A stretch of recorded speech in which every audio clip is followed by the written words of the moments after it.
Big boss Marathi 6च्या घरात आता top 5 स्पर्धक राहिले आहेत। या सीझनची ट्रॉफी कोण जिंकणार याची चर्चा सर्वत्र सुरू असताना तन्वी कोलतेच्या एका वाक्यामुळे तिला प्रेक्षकांनी चांगलेच धारेवर धरले आहे। प्रेक्षक आपल्या आवडत्या स्पर्धकाला सोशल मीडियावरून खूप प्रेम देऊन सपोर्ट करत असतात, मात्र तन्वीबद्दल एक वेगळंच चित्र पाहायला मिळत आहे।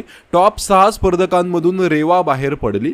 प्रभूनंतर तन्वीच्या सगळ्यात जास्त जवळची व्यक्ती कोण असेल तर ती रेवा होती। रेवा बिग बॉस मराठीच्या घरातून बाहेर पडली त्यावेळी तन्वी खूपच इमोशनल झाली। त्यावेळी तन्वी इमोशनल होऊन रेवाला निरोप देताना म्हणाली, आज खोटारडेपणा आणि धक्काबुक्की इथे राहिली आणि चांगल्या मनाची मुलगी इथून चालली।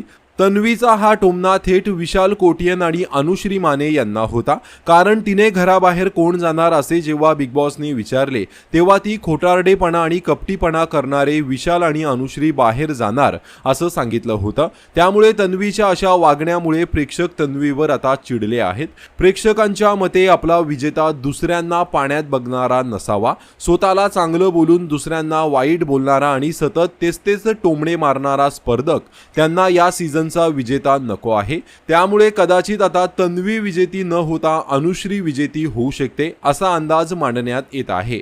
तर तुम्हाला काय वाटतं, कोण होणार बिग बॉस मराठी 6चा विजेता? कमेंट करून नक्कीच सांगा। धन्यवाद।